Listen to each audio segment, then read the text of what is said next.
പലർക്കും സംശയമുള്ള ഒരു കാര്യമായിരിക്കും ഞാൻ അത്ര അട്രാക്റ്റീവ് ആണോ എന്നുള്ളത്, അല്ലേ? പബ്ലിക്കിനിടയിൽ ഞാൻ അട്രാക്റ്റീവ് ആണോ എന്നുള്ളൊരു കാര്യം. ചിലരുടെ കോൺഫിഡൻസ് തന്നെ പോകുന്നൊരു കാര്യമാണ് ഞാൻ അത്ര അട്രാക്റ്റീവ് അല്ല എന്ന് ചിലർ കരുതാറുണ്ട്. എന്നാൽ ഇത് നമുക്ക് സ്വയം കണ്ടുപിടിക്കാനുള്ള കുറച്ച് മാർഗങ്ങളുണ്ട്. അതാണ് ഞാനിന്ന് പറയുന്നത്. അപ്പം ഇതെങ്ങനെയാണ് നമുക്ക് പബ്ലിക്കിനിടയിൽ ആകർഷകത ഉണ്ടോ ഇല്ലയോ എന്ന് മനസ്സിലാക്കാനുള്ള 5 പ്രധാനപ്പെട്ട ടിപ്സാണ് ഞാൻ ഈ വീഡിയോയിലൂടെ പറയുന്നത് കേട്ടോ. അപ്പോൾ നമുക്ക് ഏതൊക്കെയാണെന്ന് നോക്കാം.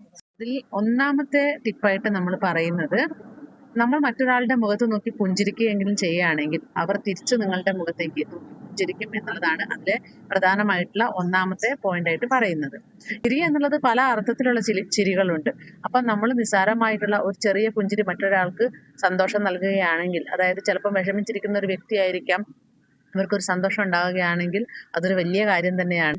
പരിഗണിക്കപ്പെടുക എന്നുള്ളതാണല്ലോ എല്ലാവർക്കും പ്രധാനം. അപ്പം നമ്മളൊന്ന് ചിരിക്കുകയാണെങ്കിൽ അത് മറ്റൊരാൾക്ക് സന്തോഷം കൊടുക്കുകയാണ് എന്നുള്ളതെങ്കിൽ അതൊരു വലിയ കാര്യം തന്നെയാണ്. രണ്ടാമത്തെ കാര്യം, മറ്റുള്ളവർ നിങ്ങളോട് സംസാരിക്കാനായിട്ട് അവസരം തേടുന്നു എന്നുള്ളതാണ്.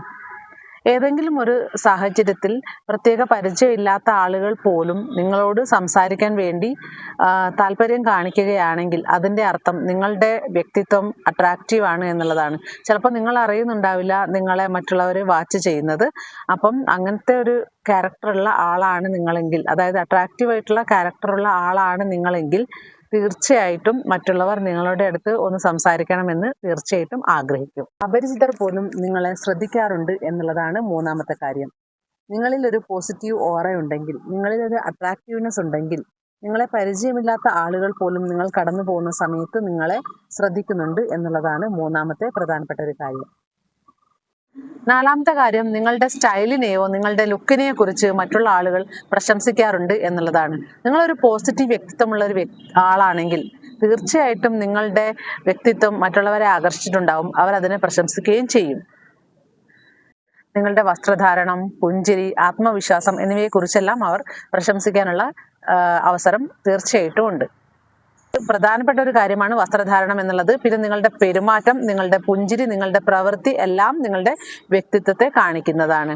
അതായത് നിങ്ങൾ വില കൂടിയ വസ്ത്രം ധരിക്കണമെന്നോ അല്ലെങ്കിൽ വില കൂടിയ സാധനങ്ങൾ ഉപയോഗിക്കണമെന്നോ ഇല്ല നിങ്ങളുടെ വ്യക്തിത്വം മനസ്സിലാക്കാനായിട്ട്. നിങ്ങൾ എന്ത് വസ്ത്രം ധരിക്കുന്നു അത് മാന്യമായി ധരിക്കുക എന്നുള്ളതാണ് അതിലെ പ്രധാനമായിട്ടുള്ള കാര്യം. നിങ്ങളുടെ സാന്നിധ്യം മറ്റുള്ളവർ ഓർക്കുന്നു എന്നുള്ളതാണ് അഞ്ചാമത്തെ പോയിന്റ്. നിങ്ങളെ ഒരിക്കൽ മാത്രമേ കണ്ടിട്ടുള്ളൂ എങ്കിലും പിന്നെ എപ്പോൾ നിങ്ങളെ കാണുകയാണെങ്കിലും നിങ്ങളെ മറ്റുള്ളവർ തിരിച്ചറിയുന്നുണ്ട് എങ്കിൽ നിങ്ങളുടെ സ്വഭാവം അല്ലെങ്കിൽ നിങ്ങളുടെ പെരുമാറ്റം വളരെ അട്രാക്റ്റീവ് ആണ് എന്നതാണ് അതിൻ്റെ അർത്ഥം. അട്രാക്റ്റീവ്നെസ് എന്ന് പറയുന്നത് നിങ്ങളുടെ രൂപസൗന്ദര്യം മാത്രമല്ല, നിങ്ങളുടെ പെരുമാറ്റം, മറ്റുള്ളവരോടുള്ള ഒരു പുഞ്ചിരി, മറ്റുള്ളവരോടുള്ള കരുതൽ, മറ്റുള്ളവരോടുള്ള പെരുമാറ്റം, അതേപോലെ മറ്റുള്ളവരോട് കാണിക്കുന്ന ബഹുമാനം, ഇതെല്ലാം നിങ്ങളുടെ ആ ഒരു സ്വഭാവഗുണത്തെ കാണിക്കുന്നവയാണ് കേട്ടോ. നമുക്കുണ്ടായിരിക്കേണ്ട ഒരു ഗുണമാണ് നന്ദിയുള്ളവരായിരിക്കുക എന്നുള്ളത്. ഒരാൾ ചെയ്തു തന്നൊരു ഉപകാരം വളരെ ചെറുതാണെങ്കിൽ പോലും അത് പിന്നെയും നമ്മൾ ഓർക്കുക എന്നുള്ളതും അവരോട് നന്ദിയോടുകൂടി സംസാരിക്കുക എന്നുള്ളതും വളരെ അത്യാവശ്യമായിട്ടുള്ളൊരു കാര്യമാണ്. പക്ഷേ ഇപ്പോഴത്തെ കാലഘട്ടത്തിൽ നേരെ തിരിച്ചാണ് ഉണ്ടാവാറുള്ളത്. ആർക്കെങ്കിലും ഒരു ഉപകാരം ചെയ്തു കഴിഞ്ഞാൽ അത് പിന്നെ നമുക്ക് തന്നെ തലവേദനയായി വരുന്നൊരു കാലഘട്ടമാണ്. അതുകൊണ്ട് നമ്മൾ മറ്റുള്ളവർ ചെയ്തു തന്ന ഉപകാരങ്ങളെ നന്ദിയോടുകൂടെ ഓർക്കുകയും അവരോട് ഒരിക്കലെങ്കിലും നിങ്ങൾ അത് ചെയ്തു തന്നതുകൊണ്ട് എനിക്ക് അത്രയ്ക്ക് ഉപകാരമായി എന്ന് നിങ്ങൾ ഒരു തവണയെങ്കിലും നിങ്ങൾ പറഞ്ഞു നോക്കൂ.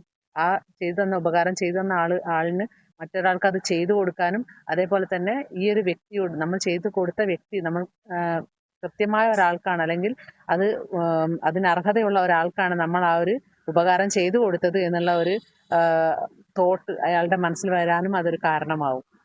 അപ്പോൾ ഈ പറഞ്ഞ കാര്യങ്ങളൊക്കെ ഒന്ന് സ്വയം ചെക്ക് ചെയ്ത് നോക്കുക. എന്നിട്ട് നിങ്ങൾക്കും കണ്ടുപിടിക്കാവുന്നതാണ് നിങ്ങളുടെ സ്വഭാവം ആകർഷകതയുള്ളതാണോ അല്ലയോ എന്നുള്ളത്. അപ്പോൾ എല്ലാവരും ഒന്ന് ട്രൈ ചെയ്ത് നോക്കുമല്ലോ അല്ലേ. ബൈ, അടുത്ത വീഡിയോയിൽ കാണാം.